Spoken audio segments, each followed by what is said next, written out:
Et pour ma deuxième question, c'est pensez-vous que Linux est tout simplement, c'est-à-dire on va supposer les mêmes cas qu'on a supposés dans la première question, OS à jour, application à jour. Pensez-vous que Linux est bien plus sécurisé et moins, c'est-à-dire plus difficilement attaquable? C'est vrai qu'il est plus sécurisé pour une seule raison.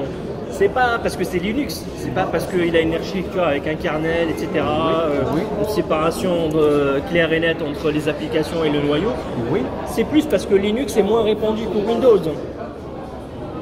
D'accord. Et donc un attaquant, quand il va faire un malware, qu'est-ce qu'il va faire un attaquant? Un attaquant, il va penser à être rentable. Je veux un malware qui soit rentable, qui puisse s'installer sur une majorité de postes. Et c'est quoi la majorité des postes? C'est du Windows. Et donc il va cibler la plateforme Windows parce que c'est la majorité des plateformes déployées. Il ne va pas cibler Mac, parce que Mac, ça reste une minorité. Il ne va pas cibler Linux parce que ça reste une minorité.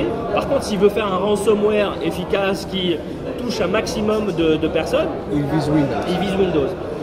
C'est pas parce que Windows est moins sécurisé. Les dernières versions de Windows, Windows 10, elles sont très bien, elles sont sécurisées. Microsoft a fait beaucoup de progrès dans la sécurisation de son operating system.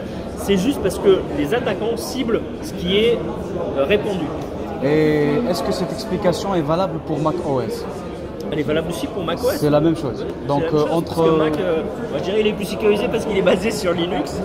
Donc, et puis macOS, on va dire que c'est un environnement généralement fermé, c'est-à-dire que les applications que vous installez sur macOS, c'est souvent des applications qui sont validées par Apple, qui viennent de l'Apple Store, sauf si vous prenez des risques pour installer n'importe quoi, mais souvent quelqu'un qui utilise du macOS, l'utilisateur lambda, il va souvent utiliser des applications qui proviennent de l'Apple Store, donc qui sont validées par Apple, avec un environnement de développement sécurisé, et donc ça permet de rendre la plateforme en général sécurisée. Par contre, il y a aussi des malwares qui touchent Mac. D'accord. Aujourd'hui, il y a des attaquants qui, qu'est-ce qu'ils font? Plutôt que de cibler une plateforme, ils disent moi je vais faire un malware générique qui va cibler tout Linux, Mac et Windows. Ah, donc c'est possible. C'est possible. D'accord. Donc comme ça, tous les trois systèmes d'opération, ils sont... Moi j'utilise aussi des mises à jour sur macOS. Dès qu'il y a une mise à jour, je la fais. Et puis j'ai un antivirus qui est à jour aussi, un antivirus gratuit qui est à jour. Gratuit. Est-ce que je peux connaître le nom? Je ne peux pas vous le dire, je vais pas faire de la pub. Bien sûr, bien sûr. Merci beaucoup pour...